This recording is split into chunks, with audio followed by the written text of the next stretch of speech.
Keisha's POV. Mabilis kong pinatay ang TV nang magsimulang kumanta ang banda na kinabibilangan ni Mabel. Aaminin ko na sobrang bitter ko sa kanya, pero when I looked at her, kahit sa telebisyon, I can't help but feel a pang of pain dahil sa nasira naming pagkakaibigan. Flashback. You are useless! Bakit hindi mo napigilan ng daddy mo na iwan tayo? Wala kang kwentang anak! Para akong pinapatay dahil sa masasakit na salita sa akin ng sarili kong ina. Mommy, huwag ka pong magalit sa akin. I am begging her dahil akong sinisisi niya dahil tuluyan na kaming iniwan ng daddy ko dahil sa babae nito. Get out now! Pumasok ka na sa school mo. Ayokong makita ka. Wala akong nagawa kundi ang lumabas at sumakay sa kotse papasok. Pagdating ko sa school ay wala pang masyadong tao dahil maaga pa. Kaya umupo ako sa isang bench doon at nagsimulang umiyak. Hindi ba alam ni Mami na nasasaktan din ako dahil sa ginawang pag-iwan sa amin ni Daddy? Akala ba niya wala lang sa akin yun? Napaangat ako ng may malamig na bagay na tumama sa balikat ko. Mabilis kong pinunasan ang luha ko at nagulat ako nang makita ang nakangiting si Mabel. Hawak-hawak niya yung malamig na favorite lemon drink ko. I bought this for you para kapag tapos ka ng umiyak kahit papano gagaan ang loob mo.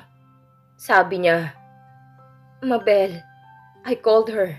Umupo siya at mabilis akong niyakap. Sa sandaling yun nakaramdam ako ng ginhawa dahil sa mahigpit na yakap ni Mabel. Keisha, nandito lang ako. Okay lang kahit hindi mo sabihin yung dahilan ng pag-iyak mo. Gusto ko lang malaman mo na kahit na anong mangyari, may kaibigan ka at mahal kita at lubos na pinahahalagahan. She added, kaya mas naiyak ako. Wala akong kapatid kaya sobrang sarap sa pakiramdam na may taong aalo para sa akin. She just continued hugging me at nung magsimula siyang kumanta mas lalong gumaan ang pakiramdam ko. End of flashback. Mabilis kong pinigilan ang pagbagsak ng luha ko. Kung hindi lang sana isang lalaking minahal namin, siguro'y matalik pa din kaming magkaibigan ngayon. Pero hindi, pinatulan niya si Devin at inagaw sa akin. Kaya kahit siya lang ang nag-iisang kaibigan ko, I threw her away. Mahal ko lang naman si Devin and I just want him to love me back. Tumayo ako nang makarinig ako ng doorbell. Kasalukuyan kasi akong nakikitira dito kay Devin with the help of Tita Rosie. At ramdam kong matindi niyang pagboto sa akin. Devin just needs time. Mamahalin niya din ako. Rosie's POV. Amiga, kamusta? Masiglang bati sa akin ni Flora. Isa sa mga kaibigan ko. Eto, okay lang naman. It's nice na nagkita tayo dito. By the way, what brings you here? Tanong ko sa kanila. Nandito kasi sila sa hotel na isa sa mga hawak naming business. Oh, I'm with my daughter. Sabi nito. At doon ko lang napansin ang babaeng kasama nito. Rosie, meet Natalie. Unika iha ko. At balak sana naming gawing venue para sa reception ng wedding niya. Really? You're getting married? Congratulations! Nakangiti kong bate. Thank you, Mrs. Rosie. Paki-remind na lang po si Devin na I sent him the invitation. Sana'y makapunta siya. Sabi sa akin ni Natalie. Dapat lang na umattend siya. He should think of settling down na. Sagot ko. Super nakokonsensya nga po ako dahil feeling ko kaya hindi pa nag-aasawa si Devin dahil sa akin. Nagulat ako sa sinabi ni Natalie. Why? Ex-girlfriend ba ito ng anak ko? What do you mean? Mabilis kong tanong. Pasensya na po at sa inyo ko pa sasabihin, pero since matagal ng panahon yung nangyari, and I wanna start nang wala ng guilt since magpapakasal na ako. I'm so sorry, but can you go directly to the point? Sabi ko. Ako po kasi yung rason bakit naghiwalay si Mabel at Devin dati. Sagot nito at mabilis kong natutup ang bibig ko. Technically, instrument lang po talaga ako.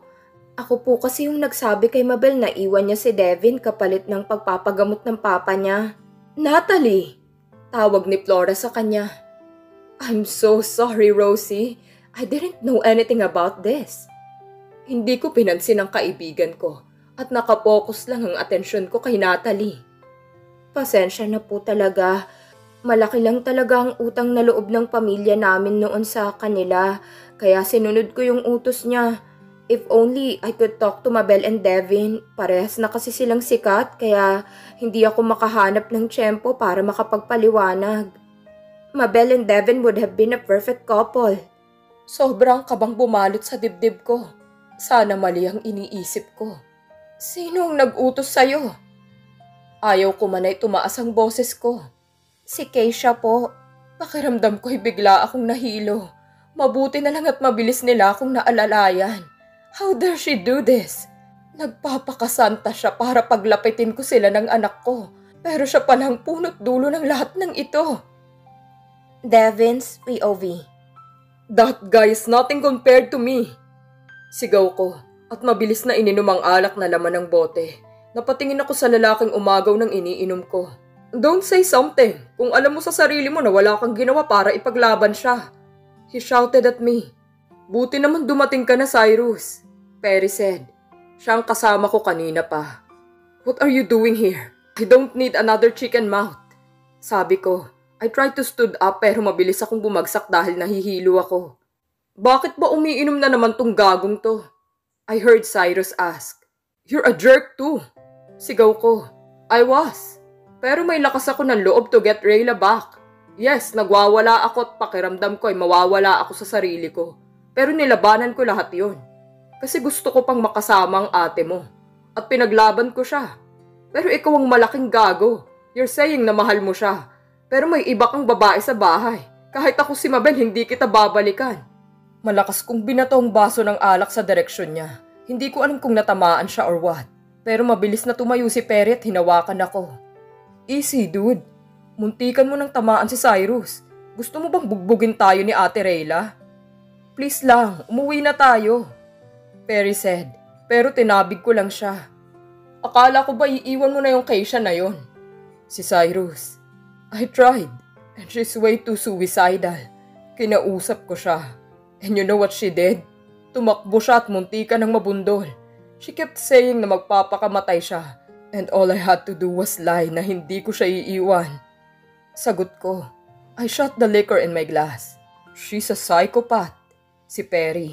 I don't care kung mamamatay siya. Think about Mabel too. Nasasaktan din yung tao. Si Cyrus. You all think na gusto ko yung nangyayari. But damn, it's a hell no. My mom kept reminding me from time to time na Keisha needs this, needs that. And I have to be there dahil she was always there for me. But what I wanted was to be with Mabel. All I wanted was to have her back. Pero napaka-imposible na nun. She's dating that Kent. Sumama pa siya doon. And know what? Ini-announce lang naman ng lalaking yun how he loves my wife in national TV. And yung tingin sa kanya ni Mabel. Ang sakit-sakit. I bitterly smiled. So para hindi ko na siya masaktan at pahirapan pa, I signed the annulment paper she sent me. What? Sabay na sabi nilang dalawa.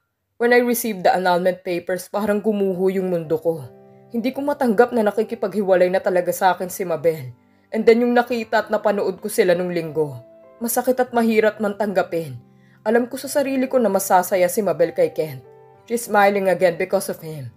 At hindi malayo ang katotohanan na baka mahal niya na ito.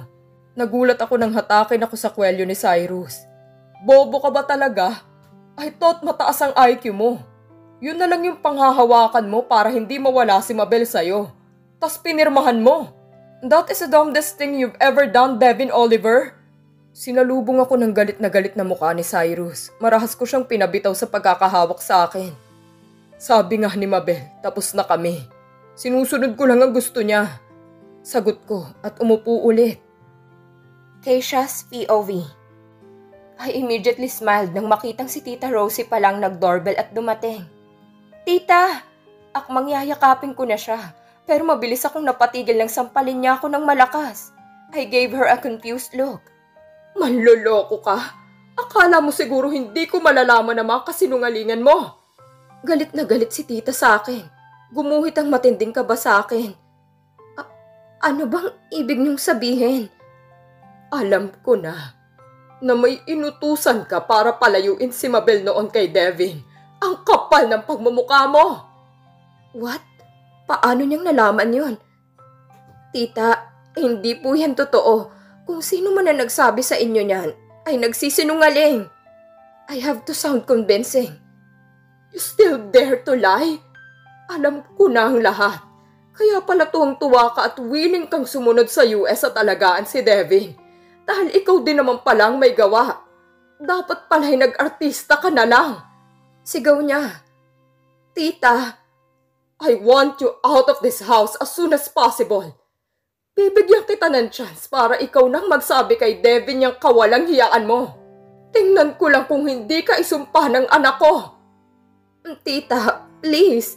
Alam mo naman kung gaano ko kamahal si Devin. We belong to one another. Sabi ko sa kanya, no! Sasabihin ko na din sa anak ko ang lahat. Pati ang pagsisinungaling mo tungkol sa depresyon. I'm just giving you a limited time. I want you out of this house and out of Devin's life. Sigaw niya pa, kaya napaiyak na ako. At sinong mag-aalaga kay Devin? Tanong ko, ako na lang ang meron si Devin. Si Mabel. Gagawin ko ang lahat para bumalik siya sa anak ko. Even if I have to beg and kneel in front of her, ay gagawin ko. Hindi ko na dapat sila pinaghiwalay. I shouldn't have done that to my daughter-in-law. Ayusin mo to, Keisha. At sinisigurado kong magbabayad ka. Sabi niya at tinalikuran ako. Iyak ako ng iyak dahil tuluyan na nalaman ni tita ang ginawa ko. Pero hindi niya ba naiintindihan na kaya ko ginawa yun ay dahil nakakahadlang sa amin si Mabel? Mabilis kong pinunasan ang luha ko nang marinig kong may pumaradang sasakyan. Maya-maya pa'y bumukas ang front door at nagulat ako nang pumasok si Cyrus at Perry habang akay-akay si Devin. Anong nangyari? Tanong ko at nilapitan agad si Devin. Back off! Are you the wife? Sarcastic na sabi sa akin ni Cyrus kaya sinamaan ko siya ng tingin. Soon, sabi ko, pero nag-smirk lang siya. Lasing na lasing siya, kaya iaakita namin siya sa kwarto niya.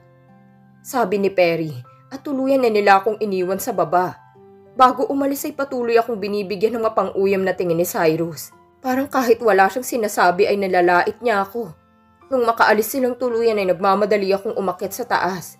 Kumuha ko ng bimpo at lumapit sa amoy alak na si Devin. Mahimbing siyang natutulog.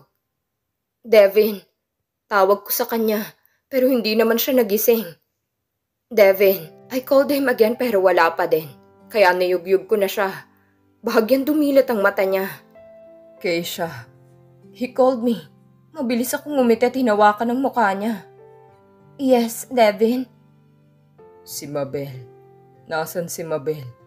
Pauwiin mo na siya, please. Sabi niya, and there is a pure sadness in his eyes. At para naman akong sinaksak sa sinabi niya. Unti-unting pumikit ang mata niya at tuluyan na lumalim ang tulog niya. Naramdaman kong nagbagsakan na naman ang luha ko. Hindi ako papayag na makuha kanya ulit. Sisiguraduhin kong pagtapos ng gabi na to, hindi na babalik si Mabel sa buhay natin.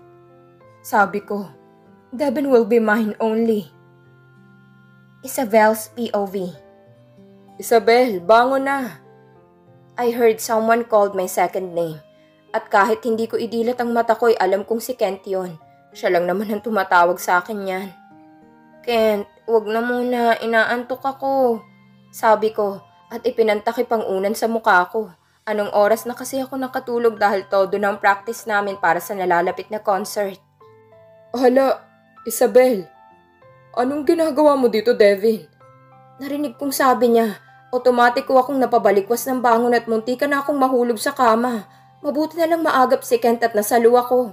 Mabilis na inikot ng mata ko ang unit ko at nakahinga ako ng malalim nang makitang wala naman pala si Devin. Bumaling ako kay Kent na ngayon ay tatawa-tawa.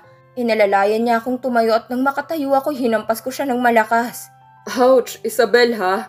Ang lakas-lakas ng hampas mo, babae ka ba talaga? He asked me kaya natawa ako.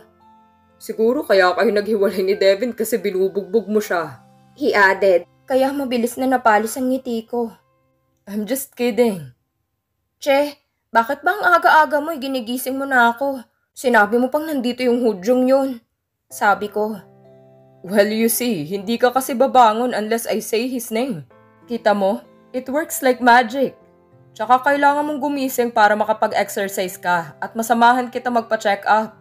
Sabi niya, kaya kahit naaasar ako sa kanya, hindi ko napigilan ng ngumiti. Don't smile like that. You're making it harder for me. Bahala ka, itatana na talaga kita. Sira ulo ka din no? Tara na nga, gusto ko na mag-breakfast. Sabi ko at akmang lalakad na papuntang kitchen nang pahintuin niya ako. Wag na, doon na tayo sa unit ni Pierce kumain. Nagpa-deliver si manager ng breakfast, kaya wag ka na magluto. Sabi niya. Himala, hindi ako mapapagod ngayon. Tara na. Sabi ko, tinila niya naman ako ng dahan-dahan. Magkakatabi lang ang unit namin at hindi na kami kumatok sa unit ni Pierce at nagdiretso na papasok. Nakita namin sa dining room si Lance. Bigla akong nakaramdam ng lungkot nang makita kong pancake ng McDo ang i-deliver. My goodness, naaalala ko na naman yung impaktong yun pagkatapos nilang maglandian ni Keisha sa harapan ko ay sinundan niya naman ang pagpirma ng annulment. Ano bang pinapatunayan niya? Grabe naman Lance, may makakain pa kaya si Mabel dyan? Napatingin ako kay Pierce na nagsalita at sumunod ako sa tinitingnan niya. Napailing kaming sabay ni Kent dahil sa itsura ni Lance. 6 na pancake ang patong-patong sa plato niya at nag-uumapaw ang butter at honey doon. Ginugutom ba natin si Lance? Tanong ko. Nilunok muna ni Lance yung kinakain niya. Grabe kayo sa akin. Iniisip ko lang kasi na sayang tong binigay ni manager. Pagdedepensa niya sa sarili niya, lumapit si Kent at akmang kukunin ang plato niya pero mabilis na iniwas yun ni Lance. Kaya mas natawa ako. Ang cute-cute ni Lance. Don't you know that aside from you guys, sa pagkain lang ako faithful. Dagdag pa nito, hindi ako nakapagpigil at lumapit sa kanya. Ang cute mo naman baby boy. Sabi ko at pinisilang pisngi niya. Mabilis na namula ang buong mukha ni Lance. Mabel naman, sabi niya at nagpout pa. Well, mukhang ikaw ang pinaglilihian niya Lance. Sabi ni Fierce pero hindi ko siya pinansin at tinitigan lang si Lance. Isabel naman. Wag yan. Walang magiging future si baby dyan eh. Sabi ni Kent. Bakit naman? Ang cute-cute kaya ni Lance. Sabi ko. Tama lang yan, Mabel. Akong paglihian mo para maganda o gwapo ang kalabasan. Sabi ni Lance. Nagtawa na naman si Pierce at Kent at sinimangutan ako ni Lance bago ibinalik ang tuon sa pagkain ng pancake. Nahinto ang pagtatawanan namin nang bumukas ang kwarto ni Pierce. At lumabas doon ang isang diwata at si Crisel pala. Naka-bathrobe pa ito at basa ang buhok. Hey guys, good morning. Hey there, Mabel. Masigla niyang bate. Nakita ko sa peripheral view ko na nabitawan ni Lance ang tinidor niya. Who is she? Confused na tanong ni Kent. Mabilis naman na lumapit si Pierce kay Crisel at hinawakan ito sa bewang. Girlfriend ko pala, si Crisel. Schoolmate sila ni Mabel kaya magkakilala na sila. Pagpapakilala ni Pierce. Babe, yung kamay mo. Magbibihis na muna ako kasi may lakad pa ako. It's nice to meet you, Lance and Kent. Sabi niya at inalis na yung kamay ni Pierce at pumasok na ulit sa kwarto. She's hot. Almost as hot as our Mabel. Sabi ni Lance. Hoy! Sabay na sigaw ni Pierce at ni Kent kaya yumuko na lang ako. Napakakulit talaga. Bahala kayo, basta ako kakain na. Mahaba pa ang araw natin, sabi ko at nagsimula ng buhusan ng honey ang pancake ko. Kaninang umagay sinamahan akong maglakad ni Kent malapit sa condominium. Tapos siya din ang sumama sa akin papunta sa first check-up namin ni baby. Magpa 5 weeks na pala siya at akala pa nga ng doktor ay si Kent yung dad. Pero kahit gusto kong umalma, sinabi agad ni Kent na anak daw niya. Mapapagkatiwalaan naman yung doktor dahil kapatid yun ni Manager Heidi. Alam na ng buong born victim at ni Manager ang pagbubuntis ko. Balak naming maglaylaw ako pag talagang lumaki na ang tiyan ko. Isa pa ayoko rin namang malaman ni Devin pang tungkol sa magiging anak namin. Mabel, sige na. Patuloy pa din ang pangungulit sa akin ni Lance ngayon. Naka-FaceTime ko kasi yung isa sa mga classmate ko at nakita ni Lance na maganda si Kim. Koreana siya at super bait. Kaya wala akong balak ipaloko siya sa babaerong to. No, sabi ko at pinandilatan pa siya. I will buy you everyday ng watermelon at ripe mango. Bigay mo lang sa akin name at social media account niya. Patuloy pa din ang pangungulit niya. Kakatapos lang namin kumanta at mag-guest sa isang show at nagpapahinga kami ngayon sa dressing room. Hindi, ibibigay ko sana kung di kita kilala eh. Kaso basang-basa kita Lance Nathaniel. Yung pagkababaero mo is too much. No, off limits si Kim. Mariin kong sabi. But I like her. Magbago ka muna at saka ako pag-iisipan kung ipapakilala kita. Sabi ko. Isabel naman. Sabi niya. Isa pang Isabel mo dyan, sasapakin kita. Sabi ko. Guys, let's go na. Narinig kong tawag ni Manager Heidi. Kaya tumayo na ako at kahit ayoko sumamay, wala akong magagawa. Kasama kasi kami sa opening ng bagong bangko ng DV at ribbon cutting ngayon. We just need to sing some song and then uuwi na. Madali lang naman. Madali lang talaga kung hindi si Devin ang may-ari ng DB. Habang lulan kami ng sasakyan ay nagkukulitan na naman silang tatlo at nagbabatuhan pa ng cornet. Kaya halos mahambalos na ni manager dahil kailangan daw manatili kaming presentable sa publiko. Pagdating naman sa DB, madami ng tao. May mga artista at maraming miyembro ng media ang nakakalat. Nauna kaming bumaba at parang tangang laging nakaalalay sa akin si Kent. At halos mapigil kong paghinga ko nang makita kong pagdating ng mga kotse. At sigurado akong isa sa mga sasakyan na yon ay lula ng lalaking lihim kong minamahal. Si Devin. Nung nagpark sila, lumabas ng ibang guards at mula sa isang sasakyan ay lumabas si Devin. He's wearing a blue coat at nakasalamin siya ngayon. Hindi ko alam pero parang may humaplos sa puso ko dahil bumalik sa akin ng alaala ng nakaraan dahil sa itsura niya. Akala ko'y titingin man lang siya sa akin pero katulad ng dati nilampasan niya lang ako na para akong hangin. Ano bang ine-expect ko? I'm his soon-to-be ex-wife. Everyone, welcome! Thank you for coming! Hindi ko na narinig ang sumunod na sinabi niya dahil may marahas na humila sa akin. Ouch! Sabi ko, kaya lahat ng tao'y napukaw ang atensyon. Nanigas ako nang maramdaman kong matulis na bagay na nakatutok sa leeg ko. Mabilis na nagpanik ang lahat at naglayuan. Devin is already surrounded by his guards. Huwag kayong magsisilapit, papatayin ko tong babaeng to. Sigaw ng mama na nakayakap sa akin at may nakatutok na kutsilyo sa leeg ko. Pinagpawisan ako ng malamig. Sobra-sobrang kaba ko. Hindi para sa akin kung hindi para sa batang dinadala ko. Hindi pwedeng mapahamak ang anak ko. Sinubukan kong kumalma kahit pakiramdam ko ibibigay at iiyak na ako. Akmang lalapit si Kent at Pierce pero subukan nyo lang. Isasaksak ko talaga sa leeg niya to. Sabi ng mama, nakita kong pinatabi ni Devin yung mga guard niya. He stepped forward. Hindi ko alam kung niloloko ako ng mata ko. But worried is written in his face. Ayun naman pala. Nandito naman palang magaling na may-ari. Nandito ka pala, Devin. Sabi nung lalaki. Humakbang papalapit si Devin at umurong naman yung mama kasama ako. Napakahigpit ng hawak niya sa akin. At isang maling kilos ko lang ibabaon yung patalim niya sa leeg ko. Diyan ka lang, Devin. Huwag kang lalapit. Tinaas ni Devin yung kamay niya. What do you want? Bakit ka nang gugulo? Mahinahon na sabi ni Devin. I looked at Kent. Nakakuyom ang kamao niya. At alam kong wala siyang magawa dahil pwedeng ikadisgrasya ko palalo kapag kumilos siya. Walang yaka. Simula nang namuno ka sa DB, naging napakahirap ng lahat. Galit na sabi nung mama at masinigpitan ng pagkakasakal sa akin. I choke dahil nahihirapan ako sa sitwasyon namin. Bitawan mo na si Mabel. Sigaw ni Kent. Huwag kang mga elam. Hindi kita kausap. Tutuluyan ko talaga to. Sabi niya, kaya mas lalo akong kinabahan. Ano bang ginawa ko? Tanong ni Devin.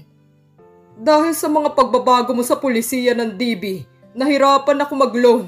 Kaya hindi naagapan ang sakit ng asawa ko. Kaya nasa critical siya. Nasa ICU siya ngayon. At hindi ko alam kung paano siya ipapagamot dahil walang-wala na ako. Sabi nung mama, ramdam kong bumigat ang paghinga niya na para bang ang sakit ng kalooban niya. I didn't know. Mabilis na sagot ni Devin. Tama. Wala kang alam dahil wala ka namang pake. Bato yung puso mo. Hindi mo kasi alam yung pakiramdam na nasa critical ang asawa mo at may posibilidad na mawala siya. Galit na galit yung mama. Bagamat natatakot ay nakaramdam ako ng lungkot sa sinabi niya. Tiningnan ko si Devin. He's looking at me intently. That's not true. Malungkot na tugon ni Devin. You don't know anything about me. Kaya bitawan mo na si Mabel. Huwag mo na siyang idamay dito. Huwag ka nang magsinungaling. Hindi mo alam ang pakiramdam ng mawalan dahil sagana ka sa lahat. Lahat ng gusto mo ay nakukuha mo. Sabi ng mama at masumikpit ang hawak niya sa akin. Kaya itong babaeng to kahit patayin ko to ngayon dito ay wala lang sa'yo. Talent lang naman to ng isa sa mga negosyo mo. Kaya manood ka para kahit papano'y makaramdam ka ng konsensya. Sabi nito at mariin akong napapikit nang maramdaman kong dumaplis na ang kutsilyo sa leeg ko.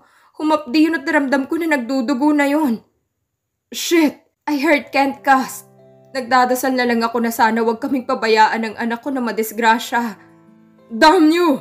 Sinasabi ko sa'yo, kapag dumikit pa ulit sa leeg ng asawa ko yung hawak mo, mapapatay na kita! Let go of my wife! Sigaw ni Devin, kaya napadilat ako. Pakiramdam ko'y mas nasyak pa ang mga tao sa sinabi niya ngayon kaysa nung hinablot ako ng kidnapper na to. Ano? Naguguluhan na tanong nung mama. May sasabihin pa siya pero mabilis sumugod si Devin at malakas na sinipa siya kaya tumilapon siya at mabilis akong nabitawan. Susugod pa sana yung mama pero mabilis itong nahawakan nila Victor. Nagulat ako nang makitang hawak na ako ni Devin. I looked around. People are intently looking at us. Madaming camera at siguradong may nakapag-record ng ibinunyag niya. In-announce lang naman ni Devin in front of the national TV na ako ang asawa niya. Hindi ko alam pero sumakit ang ulo ko at nanghina ang tuhod ko at tuluyan ko nang ipinikit ang mata ko. Naramdaman ko ang mabilis na pagsalo sa akin at hindi ko na alam ang nangyari.